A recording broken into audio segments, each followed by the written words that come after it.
نحمدہ ونصلی علی رسولہ الکریم اما بعد فاعوذ باللہ من الشیطان الرجیم بسم اللہ الرحمن الرحیم رب اشرح لی صدری ویسر لی امری واحلل عقدۃ من لسانی یفقہوا قولی۔ السلام علیکم ورحمۃ اللہ وبرکاتہ۔ صراط مستقیم میں آپ سب کو خوش آمدید۔ پچھلے سبق میں ہم نے پڑھا تھا کہ اللہ تعالیٰ فرماتے ہیں کہ مسلمان مرد اور مسلمان عورتیں ایک دوسرے کے مددگار ہیں جو بھلے کام کا حکم دیتے ہیں اور برے کام سے روکتے ہیں، وہ نماز قائم کرتے ہیں اور زکوٰۃ ادا کرتے ہیں اور اللہ اور اس کے رسول کا حکم مانتے ہیں۔ یہی لوگ ہیں جن پر اللہ رحم فرمائے گا، بلا شبہ اللہ سب پر غالب اور حکمت والا ہے۔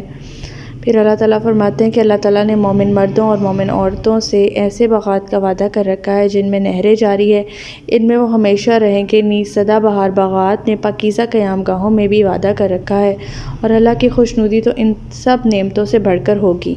یہی بہت بڑی کامیابی ہے۔ پھر اللہ تعالیٰ نبی پاک صلی اللہ علیہ وسلم سے مخاطب ہوتے ہوئے فرماتے ہیں کہ اے نبی، کافروں اور منافقوں کا پوری قوت سے مقابلہ کرو اور ان کے ساتھ سختی سے پیش آؤ، ان کا ٹھکانہ دوزخ ہے جو بہت بری بازگشت ہے۔ پھر اللہ تعالیٰ فرماتے ہیں کہ وہ اللہ کی قسم کھا کر کہتے ہیں کہ انہوں نے یہ بات نہیں کہی، حالانکہ انہوں نے کلمہ کفر بکا تھا اور اسلام لانے کے بعد کافر ہوئے تھے، نیز انہوں نے ایسی بات کا ارادہ کر رکھا تھا جسے وہ کر نہ سکے، اور انہیں کیا چیز بری لگی تھی الا یہ کہ اللہ اور اس کے رسول نے اپنی مہربانی سے انہیں غنی کر دیا ہے۔ اگر یہ توبہ کر لیں تو ان کے حق میں بہتر ہے، اور اگر یہ اعراض کریں تو اللہ انہیں دنیا میں بھی دردناک عذاب دے گا اور آخرت میں بھی۔ ان کے لیے روئے زمین پر کوئی حامی اور مددگار نہ ہوگا۔ ان میں سے کچھ ایسے ہیں جنہوں نے اللہ سے عہد کیا تھا اگر اللہ ہمیں اپنی مہربانی سے مال و دولت عطا کرے گا تو ہم ضرور صدقہ کریں گے اور نیک بندے بن جائیں گے۔ ہمارا آج کا سبق آیت نمبر 76 سے لے کر آیت نمبر 80 تک ہے، تو آج کا سبق شروع کرتے ہیں۔ بسم اللہ الرحمن الرحیم۔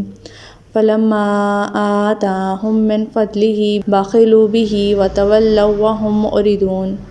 پھر جب اللہ نے اپنی مہربانی سے مال عطا کر دیا تو بخل کرنے لگے اور کمال بے اعتنائی سے اپنے عہد سے پھر گئے۔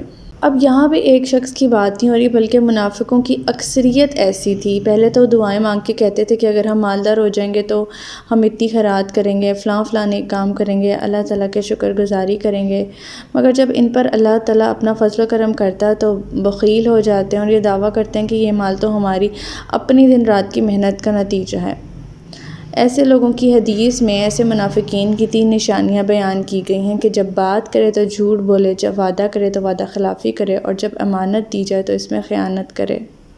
اور دوسری حدیث ہے، اس میں چوتھی ان کی ایک نشانی ہے، وہ یہ کہ جب جھگڑا کرے تو گالی گلوچ کرے۔ آیت نمبر 77۔ فَأَعْقَبَهُمْ نِفَاقًا فِي قُلُوبِهِمْ إِلَىٰ يَوْمِ يَلْقَوْنَهُ بِمَا أَخْلَفُوا اللَّهَ مَا وَعَدُوهُ وَبِمَا كَانُوا يَكْذِبُونَ، جس کے نتیجے میں اللہ نے ان کے دلوں میں اس دن تک کے لیے نفاق ڈال دیا ہے جس دن وہ اس سے ملیں گے، جس کی وجہ یہ ہے کہ انہوں نے اللہ سے جو وعدہ کیا تھا اس کی خلاف ورزی کی، اور اس لیے بھی کہ وہ جھوٹ بولا کرتے تھے۔ اللہ تعالیٰ فرما رہے ہیں کہ ناراض ہو کر اور اس طرح سے تنگ ہو کر اور تنگ دلی سے بخیلیت اختیار کر کے، زکوٰۃ کو تاوان سمجھ کر یا معاشرے کے دباؤ کے تحت مجبور ہو کر اگر زکوٰۃ دیتا ہے تو وہ منافق ہے۔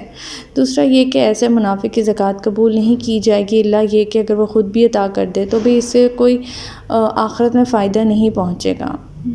اللہ تعالیٰ فرماتے ہیں کہ منافقوں کا قصور یہ نہیں ہوتا کہ دعا کے وقت جو وہ انفاق فی سبیل اللہ کا وعدہ کرتے تھے وہ پورا نہیں کرتے تھے، بلکہ جھوٹ بول کر ٹال مٹول کرنا، یہ چیز اللہ تعالیٰ کو پسند نہیں ہے۔ یہ چیز اللہ تعالیٰ کے نزدیک نفاق ہے، جس کا نتیجہ یہ ہوگا کہ قیامت تک کے لیے اللہ تعالیٰ نے ان کے دلوں میں نفاق ڈال دیا ہے، اور اس وجہ سے کہ انہوں نے اللہ سے وعدہ خلافی کی۔ آیت نمبر 78۔ أَلَمْ يَعْلَمُوا أَنَّ اللَّهَ يَعْلَمُ سِرَّهُمْ وَنَجْوَاهُمْ وَأَنَّ اللَّهَ عَلَّمُ الْغُيُوبَ، کیا انہیں معلوم نہیں کہ اللہ ان کے مخفی راز اور سرگوشیوں تک کو جانتا ہے، اور یہ بھی کہ اللہ غیب کی سب باتوں کو جانتا ہے۔ آیت نمبر 79۔ الَّذِينَ يَلْمِزُونَ الْمُطَوِّعِينَ مِنَ الْمُؤْمِنِينَ فِي الصَّدَقَاتِ وَالَّذِينَ لَا يَجِدُونَ إِلَّا جُهْدَهُمْ فَيَسْخَرُونَ مِنْهُمْ سَخِرَ اللَّهُ مِنْهُمْ وَلَهُمْ عَذَابٌ عَلِيمٌ۔ ان منافقوں میں سے کچھ ایسے ہیں جو خوشی سے صدقہ کرنے والے مومنوں پر طعنہ زنی کرتے ہیں، اور ایسے تنگ دست مسلمانوں پر بھی جو اپنی مشقت کی کمائی کے سوا کچھ نہیں رکھتے۔ یہ منافق ان کا مذاق اڑاتے ہیں، اللہ ان کا مذاق انہی پر ڈال دے گا اور ان کے لیے دردناک عذاب ہوگا۔ یہاں پہ جو حوالہ دیا جاتا ہے وہ غزوہ تبوک کا مفسرین دیتے ہیں کہ قحط سالی کے موقع پر ابھی فصلیں جب تیار نہیں ہوئی تھیں اور سفر کا بھی دور دراز کا معاملہ تھا، مقابلہ بھی رومیوں سے تھا، رومن امپائر سے، اور اسلحہ اور سواری بھی خاصی قلت تھی، لہٰذا آپ صلی اللہ علیہ وسلم نے جہاد فنڈ کے لیے پرزور اپیل کی، جس کے نتیجے میں سیدنا عثمان اور سیدنا عبد الرحمن بن عوف رضی اللہ تعالیٰ عنہ نے بڑھ چڑھ کر حصہ لیا اور اتنا چندہ دیا کہ آپ خوش ہو گئے۔ سیدنا عمر اپنے گھر کا آدھا اثاثہ بانٹ کر جہاد فنڈ کے لیے لے آئے، سیدنا ابوبکر صدیق سارا ہی اثاثہ لے آئے، ہر مسلمان نے اپنے فنڈ میں حسب توفیق حصہ لیا۔ اب کچھ لوگ کمزور مسلمان جو تھے، انہوں نے بھی اپنی حیثیت سے صدقہ کیا۔ ان میں ایک مثال روایات میں ملتی ہے، وہ ہے ایک صحابی ابو عقیل۔ اتنا جذبہ تھا ان میں اور اتنے یہ سچے دل مومن تھے کہ انہوں نے ساری رات مزدوری کی ایک یہودی کے ہاں، اور اجرت کے طور پر 1 صاع کھجور ملی ہے، ان میں سے آدھا صاع گھر لے گیا وہ، اور آدھا صاع لا کر آپ صلی اللہ علیہ وسلم کی خدمت میں حاضر کر دیا، اور یہ بخاری کی حدیث ہے۔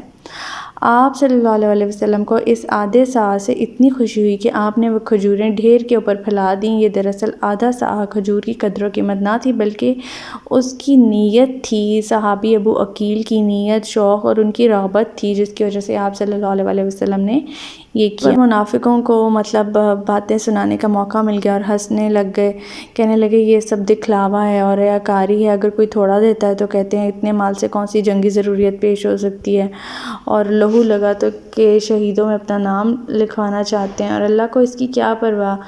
غرض منافقین کے لعن طعن جو تھے وہ کہیں پہ بھی پیچھے نہیں رہے۔ آیت نمبر 80، استغفر لہم او لا تستغفر لہم ان تستغفر لہم 70 مرۃ فلن یغفر اللہ لہم ذلک بانہم کفروا باللہ ورسولہ واللہ لا یہدی القوم الفاسقین۔ آپ ان کے لیے بخشش کی دعا کریں یا نہ کریں، اس سے کچھ فرق نہیں پڑے گا۔ اگر آپ ان کے لیے 70 مرتبہ بھی دعائے مغفرت کریں تو اللہ انہیں معاف نہیں کرے گا۔ وجہ یہ ہے کہ ان لوگوں نے اللہ اور اس کے رسول کا انکار کیا، اور ایسے فاسق لوگوں کو اللہ سیدھی راہ نہیں دکھلاتا۔ یہاں پہ جو حوالہ دیا جاتا ہے وہ عبداللہ بن ابی جو کہ رئیس المنافقین تھا، اس کا جنازہ پڑھانے کی کچھ وجوہات تھیں اس کے بارے میں۔ اب غزوہ تبوک کے واپسی کی تھوڑی ہی مدت بعد عبداللہ بن ابی کا انتقال ہو گیا۔ اس کے بیٹے کا نام بھی عبداللہ تھا، اور یہ جو ان کے بیٹے تھے یہ پکے سچے مسلمان صحابی تھے اور اپنے باپ کی کرتوتوں سے بھی خوب واقف تھے۔ اور جو بھی اس نے بات کی تھی عزت والا ذلت والا، وہ پکچر لیکچر میں ہم نے پڑھا تھا، جس کا مطلب یہ تھا کہ میری بھی نظروں میں کیونکہ تم ہی ذلیل ہو لہٰذا تمہیں مدینے میں داخل نہیں ہونے دیا جائے گا، یہ کہا تھا عبداللہ بن ابی نے۔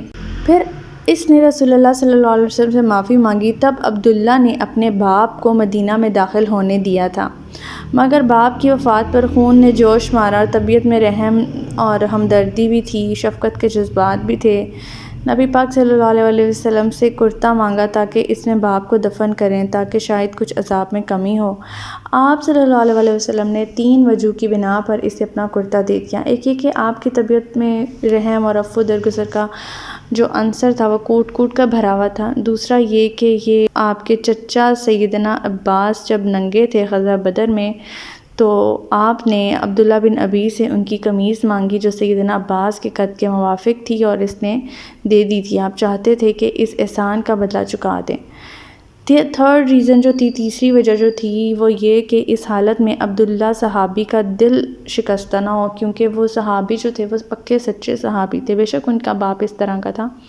پھر آپ ان کی درخواست پر اس منافق کا جنازہ پڑھانے کے لیے ساتھ ہو لیے، نیز اس کے منہ میں اپنا لاب دہن بھی لگایا۔ جب آپ صلی اللہ علیہ وسلم اس کا نماز جنازہ پڑھانے کے لیے کھڑے ہو گئے تو سیدنا عمر نے آپ کا دامن تھام لیا اور عرض کیا، یا رسول اللہ صلی اللہ علیہ وسلم، آپ اس پر نماز پڑھتے ہیں، حالانکہ اللہ تعالیٰ نے آپ کو ایسے لوگوں کی نماز پڑھنے سے منع کیا ہے۔ آپ صلی اللہ علیہ وسلم نے فرمایا، اللہ تعالیٰ نے مجھے منع نہیں کیا بلکہ اختیار دیا ہے، اور فرمایا ہے تو ان لوگوں کے لیے دعا کرے یا نہ کرے، اگر تو 70 بار بھی ان کے لیے دعا کرے گا تب بھی اللہ انہیں بخشے گا نہیں، میں ایسا کروں گا کہ 70 بار سے زیادہ دفعہ اس کے لیے دعا کروں گا۔ سیدنا عمر کہنے لگے، وہ تو منافق تھا، اس کی کئی کرتوتیں یاد دلائیں، مگر آپ صلی اللہ علیہ وسلم نے اس کے باوجود عبداللہ بن ابی کی نماز جنازہ پڑھائی، اور اس وقت یہ آیت نازل ہوئی کہ منافقوں میں جب کوئی مر جائے تو نہ اس کی نماز جنازہ پڑھو، نہ ہی دعائے خیر کے لیے اس کی قبر پر کھڑے ہونا، اور یہ بخاری کی ہر چیز سے۔ تو ہمارا آج کا سبق یہیں تک تھا۔ اللہ تعالیٰ سے دعا ہے کہ اللہ تعالیٰ قرآن پاک کے احکامات پر ہمیں عمل پیرا ہونے کی توفیق عطا فرمائے۔ اللہ پاک ہمیں ہدایت دے کہ جس کے بعد گمراہی نہ ہو۔ ربنا لا تزغ قلوبنا بعد إذ هديتنا وهب لنا من لدنك رحمة إنك أنت الوهاب سبحانك اللهم وبحمدك نشهد أن لا إله إلا أنت أستغفرك وأتوب إليك۔ السلام علیکم ورحمۃ اللہ وبرکاتہ۔